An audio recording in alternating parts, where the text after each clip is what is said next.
স্পষ্টভাবে পৃথিবীর বিখ্যাত উলামায়ে কেরামের ফতোয়া অনুযায়ী আমি বলছি, সাআদপন্থী যারা রয়েছে বিশেষ করে এই বাংলাদেশে, তারা যে 2018 সালের 31 ডিসেম্বর তুরাগ নদীর পারে যে কর্ম করেছিল এবং গত 2 দিন আগে 18 ডিসেম্বর 2024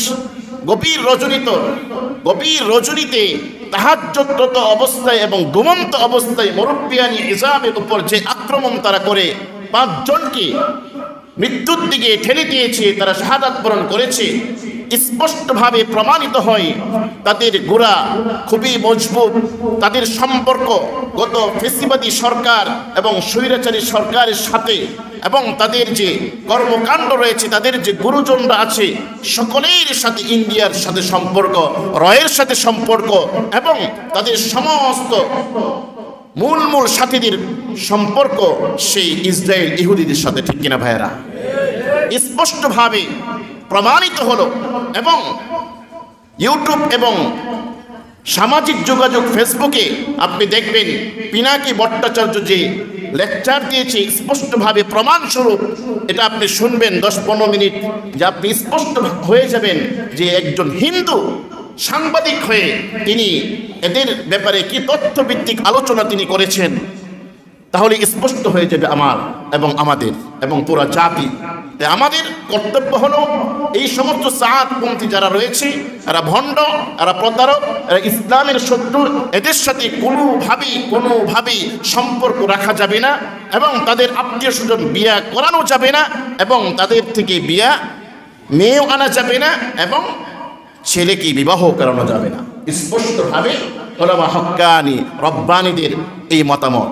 সুতরাং আমাদেরকে সজাগ থাকতে হবে, আমাদেরকে সদা সর্বদাই সোচ্চার থাকতে হবে, যাতে করে এই ভ্রান্ত আকীদা সম্পন্ন এই সাআদপন্থী এই বাংলাদেশ থেকে চূর বিতাড়িত হয়, এবং আমাদের সর্বস্ত তাওহীদি জনতা আমরা যারা রয়েছি, এই যে 2টি হামলা হলো পবিত্র তুরাগ নদীর মাটি রক্তে রঞ্জিত হলো, আমাদের জোর দাবি হচ্ছে আমরা এই সাআদপন্থী আমরা নিজেরা বয়কট করছি, এবং এই দেশ থেকে আইনের মাধ্যমে তাদেরকে বয়কট করতে হবে, তাদেরকে নিষিদ্ধ করতে হবে, ঠিক কিনা ভাইয়েরা? নিষিদ্ধ ব্যতীত কোনোভাবেই এরা ঠিক হবে না। এবং তাদের যে মূল গুরু রয়েছে তাদের বিরুদ্ধে মামলা হয়েছে, অচিরেই সকলকে গ্রেফতার করে তাদেরকে ফাঁসির কাষ্ঠিতে ঝুলাতে হবে, কারণ তাদের প্রত্যেকেই আদেশকৃত খুনি। তারা আদেশ করেছে বিধায় তাদের ভক্ত যারা রয়েছে তারা নিরীহ মুসলিম বৃদ্ধ দাওয়াতুত তাবলীগের সাথীদের উপর আক্রমণ করে তাদেরকে খুন করেছে, তারা শাহাদাত বরণ করেছে। সুতরাং আমাদেরকে সর্বদিক দিয়ে আমাদেরকে সতর্ক থাকতে হবে। শেষ জমানায় আমরা একসাথে নামাজ পড়ি, এটাও মুশরিকরা দেখতে পারে না যে মুসলমানদের মধ্যে ঐক্য হয়ে গিয়েছে। একসাথে নামাজ আদায় করি, অমুসলিমরা এটাও চায় না। আমরা শুক্রবার জুমার দিন লোক বেশি হয়, এটাও তারা চায় না। সুতরাং শত্রুকে কখনো বন্ধুরূপে গ্রহণ করা যাবে না। সুতরাং ইহুদি যেমন শত্রু, মুশরিক যেমন শত্রু, অমুসলিম যেমন শত্রু, ঠিক তেমনি ভাবে সাআদপন্থী আমাদের থেকে বিচ্ছিন্ন হয়ে গিয়েছে। তারা বারবার প্রমাণ করছে, তারা স্পষ্টভাবে তারা ইহুদি খ্রিস্টানদের সাথে এবং মুশরিকদের সাথে সম্পর্ক স্থাপন করেছে।